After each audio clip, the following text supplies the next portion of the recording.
안녕하세요. 반갑습니다. 김경희입니다. 여러분들 어떻게 쌀쌀해진 날씨에 감기는 들리지 않으셨는지요? 날씨에 의해서 요새 감기 걸린 사람들이 너무 많은데요. 감기 조심하시고요. 옷깃을 여미는 그런 따뜻한 그런 계절이 찾아왔는데요. 여러분들 그동안에 어떻게 지내셨는지 삶을 한번 돌아보는 그런 시간이 되었으면 합니다. 오늘 사례는 미워도 다시 한 번이라는 이야기를 시작하겠습니다.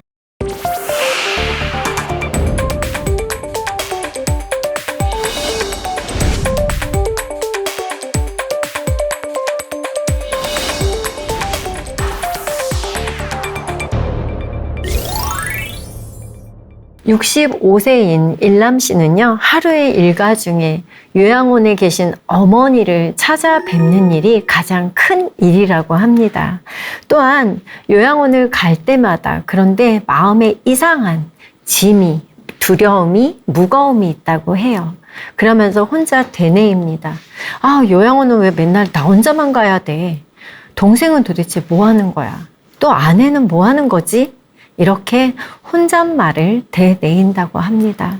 그러면서도 오빠의 몫인 그리고 남편의 몫으로 그 어머니를 돌보는 것이 싫지는 않다고 하십니다. 부모님과 살해자 그리고 여동생과 아주 단란한 가정 속에서 살던 일남 씨는 어느 날 큰 일을 겪게 됩니다. 살해자 11살 때 집에 퇴근하고 돌아오시던 아버님께서 큰 교통사고를 당하셔서 그 자리에서 죽음을 맞이하였습니다. 정말 단란했던 그 가정에 교통사고로 잃어버린 아빠의 자리 그리고 남편의 자리는 얼마나 큰 자리였을까요? 너무나 힘겨웠던 초등학교 시절을 국민학교 시절을 보냈다고 일남 씨는 회상하시면서 눈물이 주르륵 흐르시더라고요. 전업주부였던 어머니는 어떠셨을까요? 남편을 잃은 그 슬픔을 뒤로하고 자식들의 생계를 책임져야 하는 그 어머니의 마음 또한 쉽지 않았을 것이라고 합니다. 그래도 일남 씨가 생각하는 그 시절을 되돌아보면 못 먹고 못 입었던 것보다는 그렇게 여유롭지는 않았지만 그래도 열심히 살아온 날들을 회상하십니다. 대학교 졸업 후에요, 취직을 했고요.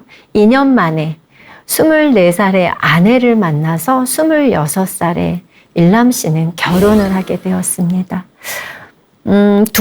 둘 다 직장 생활을 하면서 맞벌이를 열심히 했고요. 홀어머니와 여동생과 함께 진짜 최선을 다해서 두 분은 사셨습니다. 쌍둥이 아들을 낳았을 때의 기쁨을 이야기하시면서 환하게 미소가 지어지시는 일남 씨.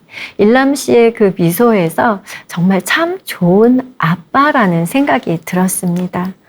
그렇게 아이를 양육하고 또 회사에 다니고 집안일을 하면서 사는 두 부부에게는 어머니가 계셨다고 했잖아요. 그런데 여느 어머니와 다르게 이 어머님은 단 한 번도 집안일을 하시지 않는 거예요. 그동안 자식을 키우느라 내가 너무 고생을 했기 때문에 나는 이제 내 몸을 가꾸고 내 마음을 가꾸고 내 하고 싶은 생활을 하고 싶다는 어머니. 어머니가 집에 들어오면 쪼르르 방에 들어가셔서는요, 방 안에서 뭐 친구들과 전화통화도 하시고 문자도 하시고 TV도 보시면서 혼자만의 공간에서 사셨다고 해요. 그런 시어머니를 아내는 어떻게 이해를 했을까요? 서운하기도 하고 되게 힘들어하기도 했습니다. 그렇게 살다 보니 부부의 일은 조금도 다른 사람에게 나누어지지 않고 힘듦으로 다가왔습니다. 너무도 바쁜 하루하루의 일상을 지낸 것이죠. 그렇게 두 자녀가 입학하면서 아내는 넉넉지 않은 살림에 회사를 그만둘 수도 없고 또 아이들 양육에도 소홀히 할 수 없었기 때문에 퇴근 후에 저녁 식사 준비와 아이들 공부 가르치는 일까지 하면서 더욱더 신경질이 많아졌다고 합니다.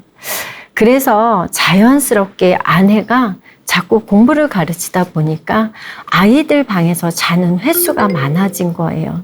일남 씨의 또 마음은 어땠을까요? 아내와 함께 잠자고 싶었는데 손잡고 그리고 또 성관계도 하고 싶었는데 자꾸 아내와 자는 횟수가 줄어들면서 고민이 늘어났다고 합니다. 성욕 해소가 잘 되지 않은 모양이에요. 그때까지만 해도 부부의 애정 전선에는 별 이상은 없었다고 그렇게 말씀하십니다. 평일은 너무나 바쁘다 보니 부부가 서로 그렇게 다른 방에서 자기도 했고요.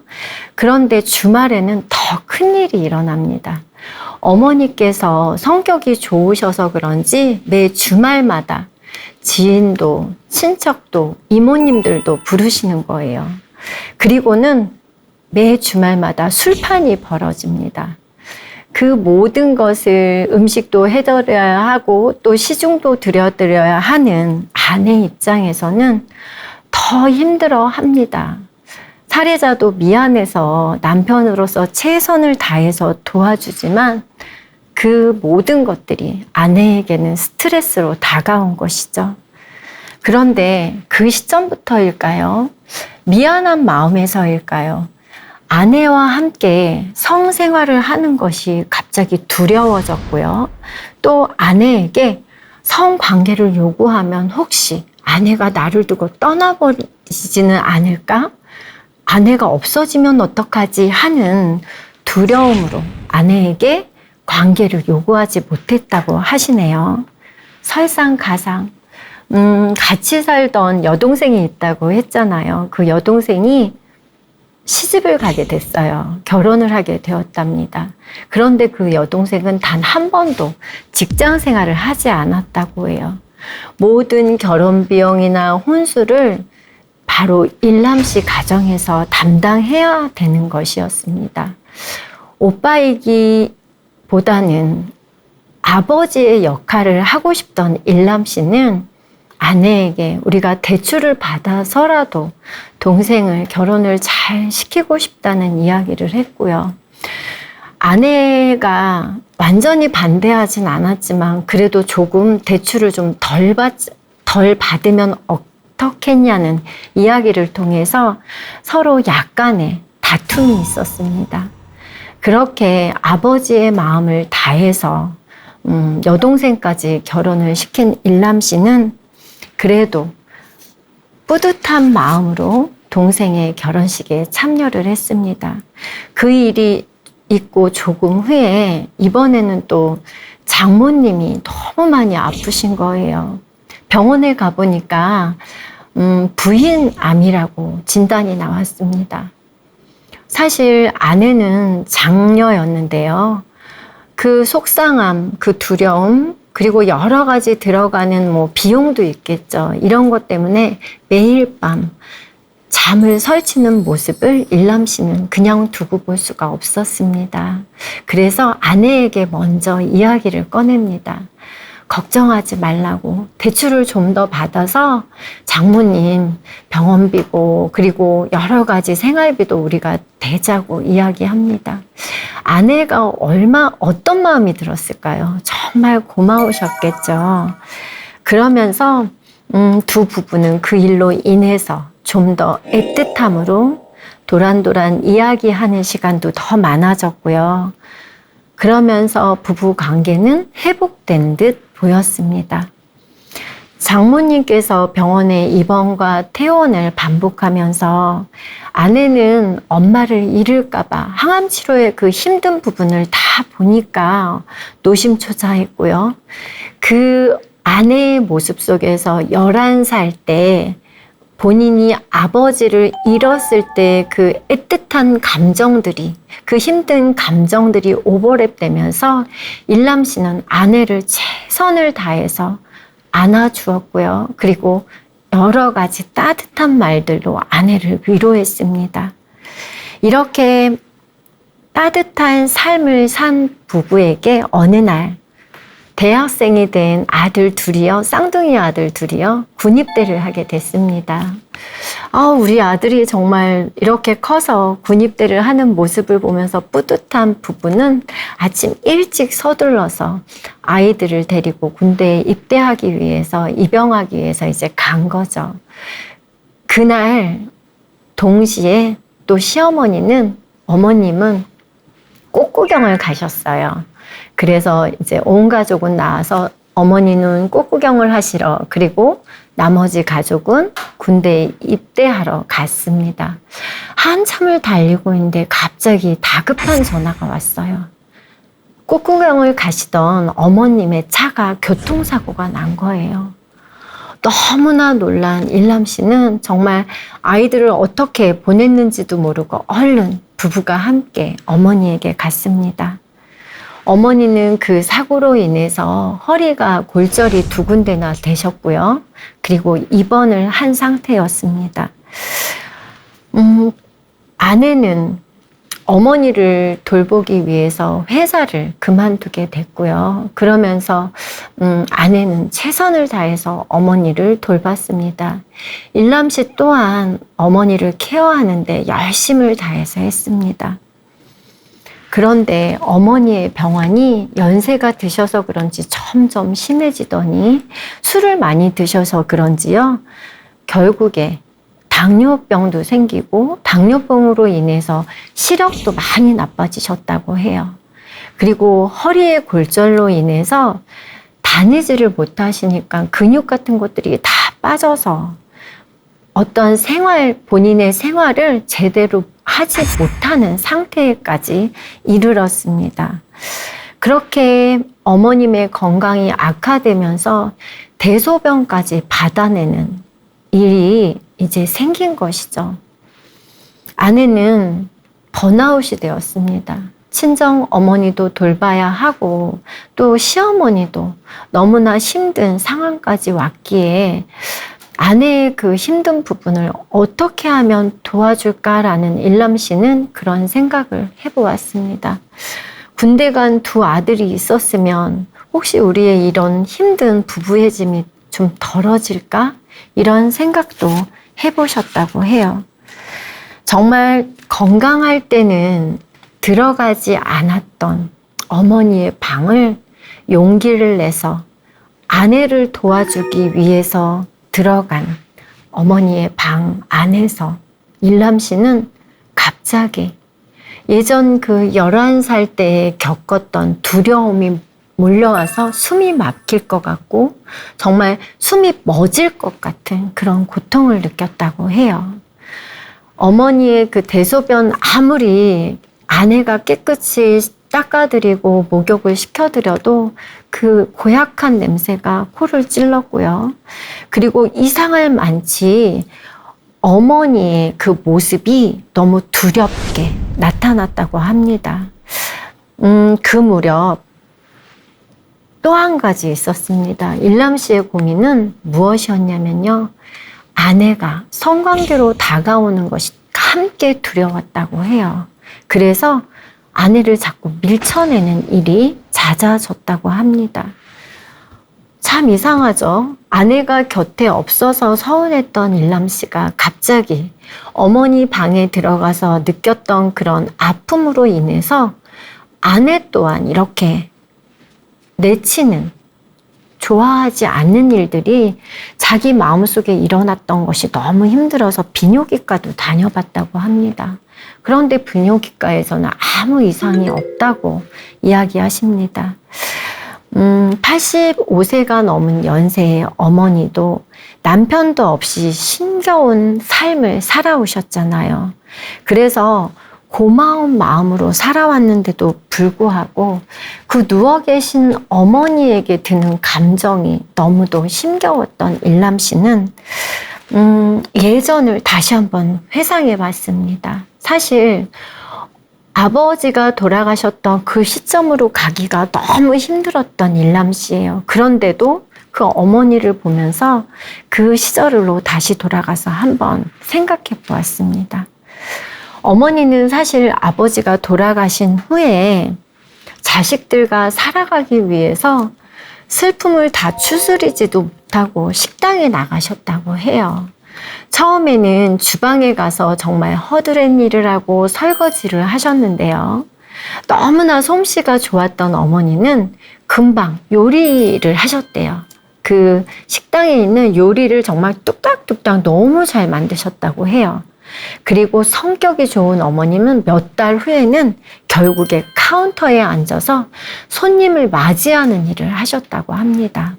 그러다 보니 그 홀에 있는 손님들이 어머니에게 술 한 잔씩 권하기도 하고요.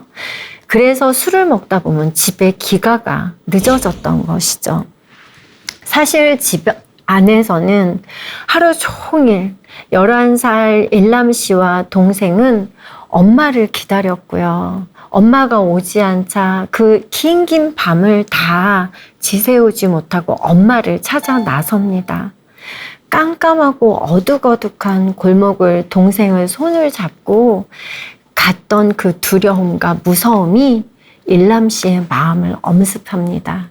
그리고 그 식당에 다다랐을 때 창문으로 빼끔히 둘이 엄마의 모습을 바라본 것이죠. 낯선 남자들과 함께 그 중심에 앉으셔서 술을 드시는 엄마의 모습이 이상하기도 하고 또 두렵기도 했다는 일남 씨.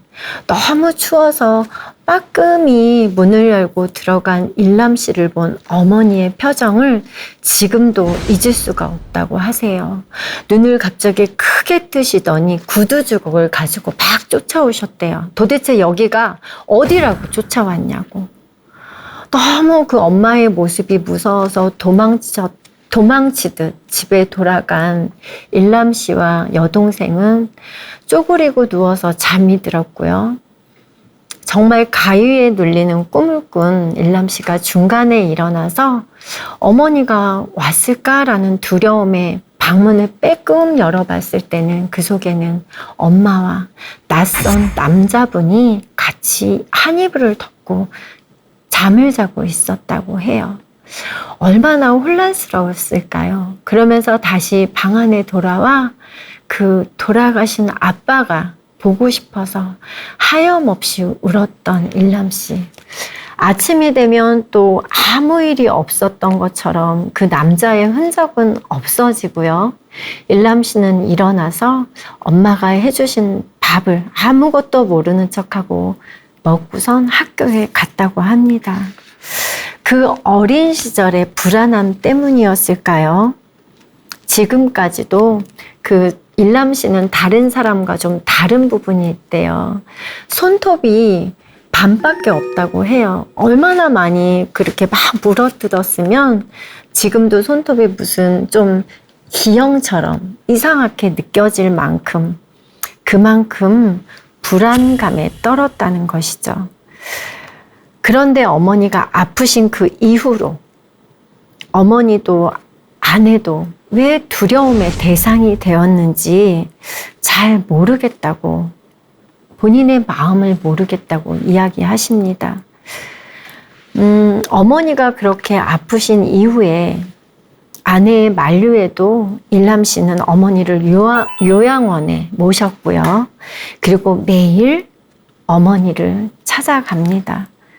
그리고 오고 가는 길 중간중간에 시간이 날 때마다 가족공원에 모셔둔 아버지를 찾아가서 하염없이 가슴이 뻥 뚫릴 때까지 울고는 돌아오시고는 합니다. 그리고 퇴근하면서 어둑어둑 골목길을 걸을 때마다 동생과 함께 엄마를 찾아 걷던 그 어두움의 길이 생각나서 한숨을 푹푹 내리쉬는 그 일남 씨. 이 모든 것들 때문에 일남 씨는 지금 현재 너무 힘겹고요. 밥맛도 없고 잠도 잘 오지 않는다고 하소연을 하십니다. 옆에서 보는 아내 또한 너무 힘겹습니다. 그래서 왜 그런지 혹시 어디 아픈 거 아닌지 건강검진을 받아보자고 제의를 하는데도요. 일남 씨는 그 그 어머니와 있었던 그 11살 때의 추억을 아무 누구에게도 말할 수가 없다고 해요. 아내에게조차도요. 그래서 그 어린 시절에 악몽과 같던 그 시간들을 지금 일남 씨는 부둥켜 안고 너무나 힘든 시간을 보내고 있습니다. 어머니도 아내도 나의 불안함을 두려움으로 다가오는 사람들 중에 하나라고 하는 일남 씨, 도와주세요 라고 이야기하십니다. 어떠세요? 여러분들 오늘 사연 들으시면서 혹시 시청자 여러분들도 이런 사연 한 가지씩 있지는 않을까 합니다. 오늘 이 미어도 다시 한 번이라는 사연을 통해서 시청자 여러분들도 혹시 상처가 있다면 함께 오늘의 솔루션을 제시해 주시면 어떨까요?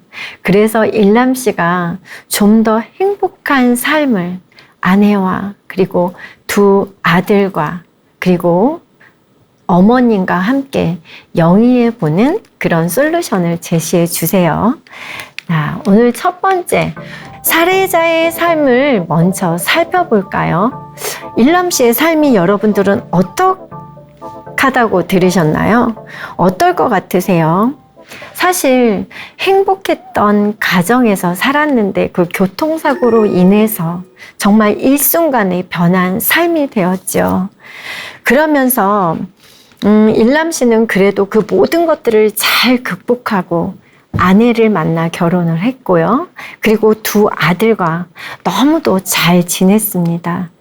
그런데 아들들이 입학하면서 넉넉지 않은 삶의 아내도 함께 일을 하다 보니까 맞벌이를 계속하면서 부부 관계가 좀 더 서운해지는 그런 느낌을 받았습니다. 그런데 사실 살해 내용에서 보면 부부의 관계는 저는 되게 애틋하게 느껴졌어요.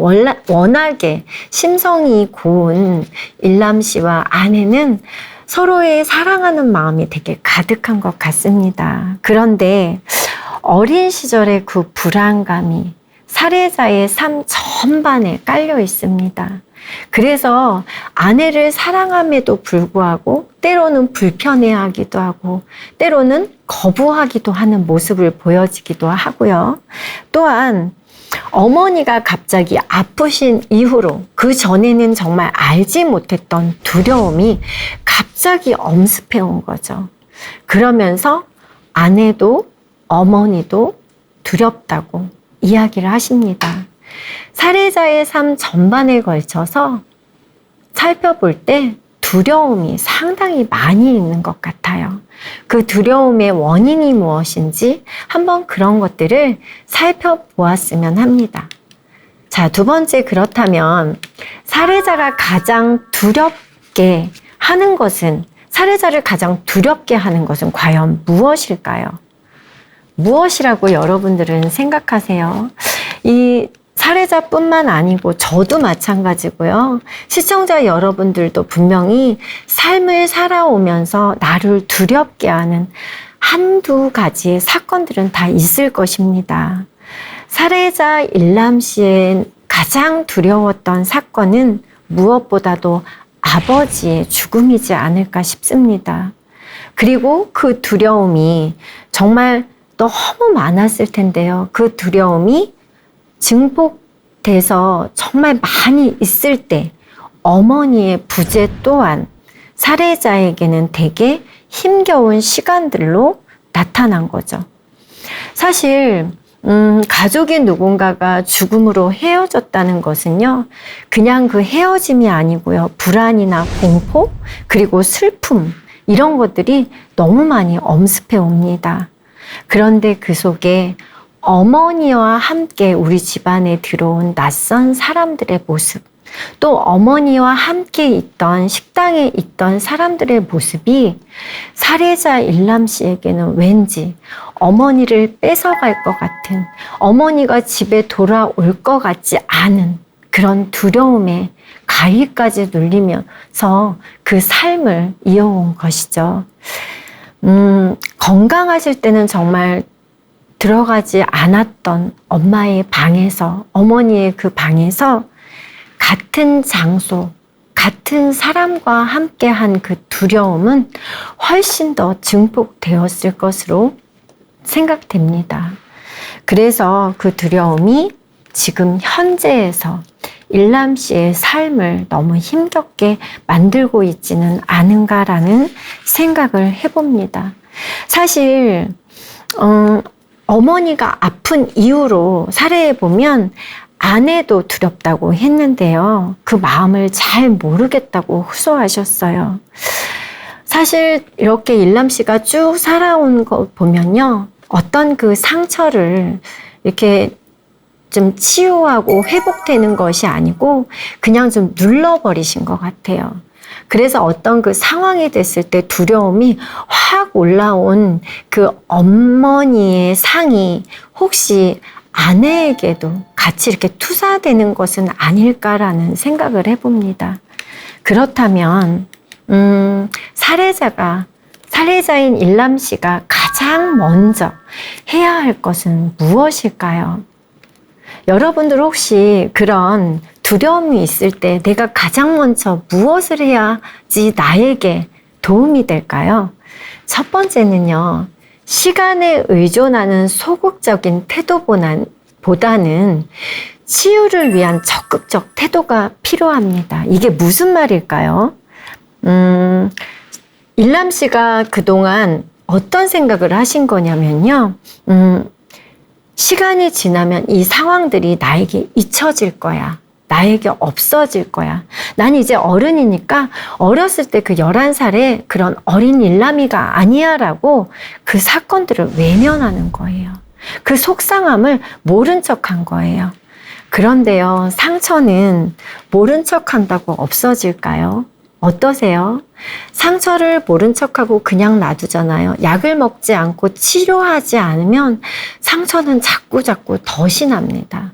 그래서 그 똑같은 상황이 나타났을 때 그 상처가 더 크게 나에게 작용되는 거죠.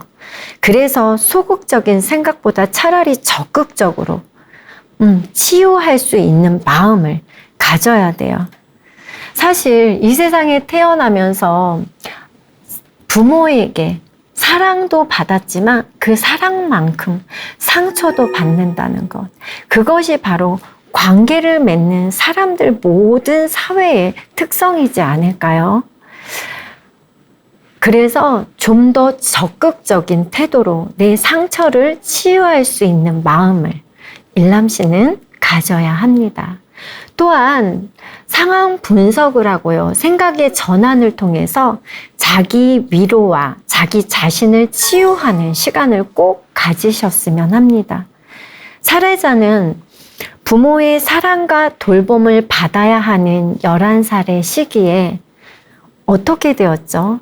본인이 가장의 노릇을 해야 된다는 생각을 하신 것 같아요. 어머니도 돌봐야 되고 내 동생도 돌봐야 하는 그 무게감. 그 속에서 또 어머니의 부재로 인한 공포감과 불안감이 원가정에서 가져온 부모님으로 인한 받은 상처가 남아서 살아가는 살해자 일람 씨를 내내 괴롭히고 있다는 것을 아셔야 합니다.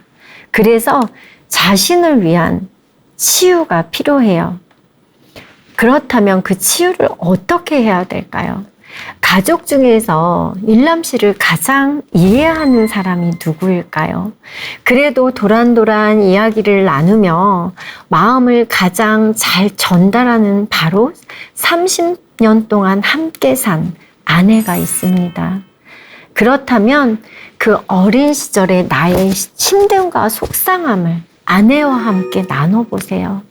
살해 중간에 보면 아내에게도 말할 수 없다고 하셨어요. 그런데 나의 어떤 힘듦, 속상함, 어려움을 누구에게 말만 해도요, 그 내 속의 두려움과 힘듦은 반으로 줄어듭니다. 아내에게 용기를 내서 한번 말해보세요.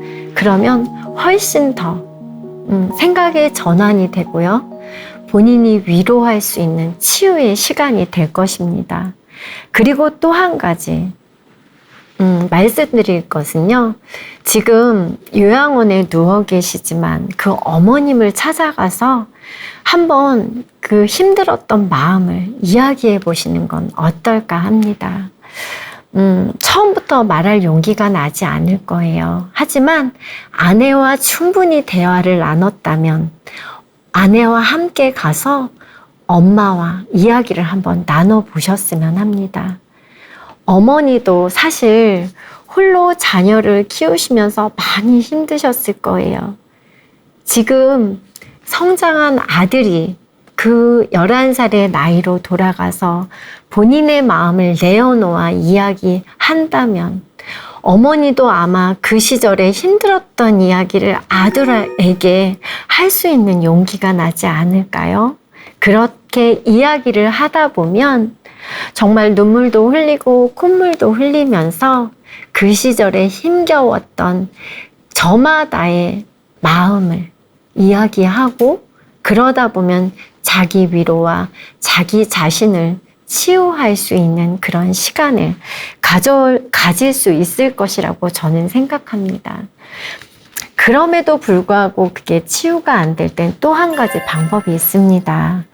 심리 상담을 해보는 건 어떨까요? 그런데 심리 상담 중에 가족들과의 관계성에서 문제가 있을 때 가장 많이 두드러지게 좋은 효과를 보는 것은 드라마 치료라는 게 있는데요.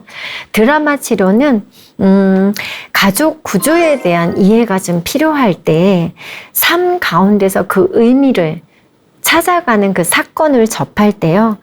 그냥 말이 아닌 행위로 어떤 드라마를 만들어 보는 거예요. 내가 어머니가 되어보기도 하고 또 내가 11살의 소년이 되어보기도 하고 또 돌아가신 아버지가 되어보기도 해서 그 속에서 그 각자의 마음을 알아가면서 치유하는 그런 치유 방법입니다. 이렇게 가족은 사실 상호작용을 하는 특성이 있어요. 그래서 서로에게 사랑을만 주면 참 좋지만 그 안에 상처가 줄 수 있는 건 비단 사례자, 일남님만의 문제가 아닌 것 같습니다. 사실 부모는 자녀에게 유산을 남겨주는 것보다도 건강한 자존감을 갖도록 해주는 것이 아이들의 삶을 더 행복하게 해준다고 합니다. 왜냐하면 사고방식이나 삶의 패턴이 부모로 인해서 자녀에게 이렇게 가는 거잖아요. 그래서 그 영향을 미치기 때문에 부모에게 받은 상처는 어른이 되어서도 일남 씨에게 두려움으로 남아 있습니다. 그래서 충분히 치유됐을 때 어머니와의 관계, 아내와의 관계, 그리고 앞으로 자녀들과의 관계, 손주들과의 관계에서도 훨씬 더 아름다운 관계를 만들어 갈 것입니다. 내 마음의 두려움을 걷어내려고 노력하면 내 소중한 마음에 새로운 힘이 생겨날 것이라고 저는 확신합니다. 그렇다면 자기 위로 등을 통해서 자기 자신을 치유하는 방법 중에 또 하나를 알려드리겠는데요. 이 방송을 보시는 분 중에는 혹시 부모님과 이런 어떤 문제점이 힘듦이 있는 부분들도 있으실 거고요. 또한 부모님을 죽음으로 인해서 떠나보내신 분들도 있을 것입니다. 그런데 제가 며칠 전에도 부모님을 떠나보낸 한 분을 만났습니다. 그런데 어떻게 이야기를 하시냐면요. 내가 잘해주지 못한 거, 부모님께 속상하게 한 거, 정말 가슴 아픈 게 했던 것에만 머물러 계시더라고요. 그래서 막 가슴을 쥐면서 후회하시고 속상하시고 우시는 거예요. 그런데 제가 한참을 듣고 나서 그런데 너무 잘 사셨잖아요. 너무 부모님께 잘하셨어요. 정말 효도하셨어요. 효자세요. 라고 이야기를 해드렸습니다. 이것이 바로 자기 위로입니다. 제가 볼 때 일남 씨는 정말 많이 열심을 다해서 사셨습니다. 그리고 또한 어머니에게도 그리고 동생에게도 그리고 현재 아내와 자녀에게도 최선을 다하는 정말 멋있는 남편이자 아들이자 오빠이자 그리고 아버지이십니다. 그렇기 때문에 본인이 얼마나 지금 잘 살고 있는지, 본인이 얼마나 잘하고 있었는지에 대한 자신을 위로하셨으면 좋겠습니다. 그것이 바로 자기 자신을 치유하는 방법이죠. 그렇다면 사례자가 자기 자신을 사랑하는 방법은 어떤 것들이 있을까요? 일람 씨가 그리고 시청자 여러분들이 자기 자신을 사랑하는 방법을 3가지를 제가 말씀드리겠는데요. 첫 번째, 자신의 감정은 무엇이든지 수용하세요 라는 이야기입니다. 사실은 감정 수용이라는 게 도대체 무엇일까요? 좀 어렵죠. 나에게 내 감정에 사실은 잘못이 없어요. 내가 두렵다거나 불안하다거나 슬프다거나 창피하다거나 외롭다는 이런 감정은 내 자신이 수용해 주지 않으면 자기 자신을 사랑할 수가 없어요. 그 감정 수용은 뭐냐면요. 내가 옷을 사서 첫 단추를 어때요? 잘 끼워야지 그 옷 맵시가 예쁘게 나는 거죠. 바로 감정 수용은 내가 나를 사랑하는 첫 단추와 마찬가지입니다. 첫 단추를 우리가 잘못 끼우고서 옷 맵시를 아무리 좋은 옷을 입어도요, 그 옷 맵시는 나지 않죠. 마찬가지로 나를 사랑하기 위해서는 내 감정, 그래, 너 두려울 수밖에 없어. 너 슬플 수밖에 없어. 충분히 울어도 돼. 라는 감정 수용이 필요한 거죠. 그리고 나서 무조건 나를 사랑하는 사람, 나를 수용하는 사람 첫 번째는 나 자신이라는 걸 꼭 기억하셨으면 좋겠습니다. 그리고 두 번째는요, 자신을 훈육하셨으면 좋겠습니다. 자신을 훈육 어떻게 할까요? 우리는 다 성인이에요. 하지만 우리 안에는 어렸을 때부터 자라오면서 상처받은 것들이 내 안에 있습니다. 그래서 그 상처가 어른 아이가 돼서 자리 잡고 있어요. 그래서 그 아이를 혼내는 거예요. 너 그거 그렇게 하면 안 돼. 너 계속 슬퍼하면 안 돼. 너 그거 그렇게 하면 너가 아직도 어린아이잖아 라고 내 자신을 때로는 꾸짖는 거죠. 그래야 너가 더 좋은 어른이 될 수 있잖아 라고 나의 부족한 점, 또 잘못 생각하는 점, 행동으로 실천하지 않는 나의 어른아이와 같은 그 모습을 때로는 잘못했다고 지적하는 것입니다. 그리고 그 훈육 속에는 나를 사랑하는 수용의 모습도 함께 있어야 되겠죠. 그러면 분명히 나 자신의 문제를 깨닫게 되고요. 그러면서 좋은 방향으로 내 어른 아이는 성장해 있을 것입니다. 그리고 3번째, 자신의 몸과 마음의 근육을 키워주세요. 자, 여러분들 어떠세요? 여러분들 혹시 지병이 있으신가요? 나이가 자꾸 드니까 친구들을 만나도요, 고혈압도 정말 많고요, 고지혈증도 많고요, 당뇨에 걸려서 힘들어하는 친구들도 있습니다. 그래서 우리 모두 다 어떻게 하나요? 몸을 건강하기 위해서 식단도 조절도 하고 운동도 하죠. 그 모든 몸을 위해서 하는 것이 바로 몸의 근육을 키우기 위해서 우리는 노력합니다. 그렇게 사시죠, 여러분들도. 그런데 우리는 마음의 근육도 키워야 해요. 마음의 근육은 그럼 어떻게 키워질까요? 나를 격려하고, 나를 보호하고, 그리고 나를 사랑하면서 내 마음이 점점 단단해지는 과정을 만들어 가시는 거예요. 내 마음의 아픔이나 힘듦을 심리를 상담할 수도 있고요. 아까 말씀드렸던 드라마 치료도 할 수 있고요. 이런 근본적인 내 마음의 아픔들을 찾아가면서 정말 내 마음의 힘듦들을 사람들과 나누면서 함께 공유해 가는 것이죠. 심리적인 결핍들을 아내와 함께 일남 씨도 함께 풀어간다면 살해자의 삶은 훨씬 더 풍요로운 삶으로 만들어질 것입니다. 아내와 함께, 그리고 자녀들과 함께, 그리고 지금 요양원에 계신 어머니와 함께 행복으로 넘쳐날 일남 씨의 삶을 제가 응원하겠습니다. 시청자 여러분들도 많은 댓글을 이용하셔서 일남 씨의 삶을 응원해 주셨으면 합니다. 자, 사실 오늘 솔루션의 제목처럼 미워도 다시 한번 일남 씨가 요양원에 가셔서 어머니를 아무 말 없이 꼭 안아주시는 건 어떨까요? 자, 어머니가 일남 씨를 안아주기에는 너무 지금 많이 아프시잖아요. 어머니를 안아드릴 때 어머니도 사실 일남 씨를 꼭 안아주실 것입니다. 우리가 정말 말없이 하는 허그, 말없이 하는 손잡음이 우리 삶에 용기를 주고요. 그리고 삶에 희망을 준다는 것, 여러분들 혹시 기억하고 있으신가요?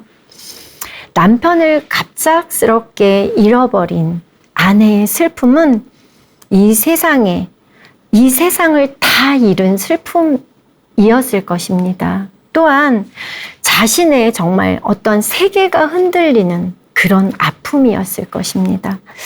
살해자의 어머니 또한 그러셨을 거라고 생각이 들어요. 절망감, 그리고 또 죄책감까지, 그리고 남편을 향한 어떤 배우자를 잃어버린, 나를 두고 떠나간 남편을 향한 분노의 감정까지 잘 안고 살아오신 일남 씨의 어머니와 그 두려움을 그동안에 잘 안고 사신 일남 씨가 미워도 다시 한번 정말 따뜻한 포옹을 통해서, 허그를 통해서 다시 한번 이 세상을 행복으로 살아가는 가정이 되기를 응원해 봅니다. 여러분들도 혹시 나를 힘들게 했던, 상처를 주었던 사람이 있다면 그 사람을 찾아가 손을 한번 내밀어 보시는 건 어떨까요? 그리고 미워도 다시 한번 그 사람을 향해서 사랑의 눈짓으로 사랑의 몸짓을 보내보시는 건 어떨까요? 그렇게 세상의 아픔을 함께 나누어 갈 때 우리는 사랑으로 이 세상이 물들어가는 아름다운 세상을 함께 만들어 갈 수 있을 것이라고 저는 생각합니다. 여러분들의 아름다운 삶을 응원하면서 오늘 강의는 여기서 마치겠습니다. 감사합니다.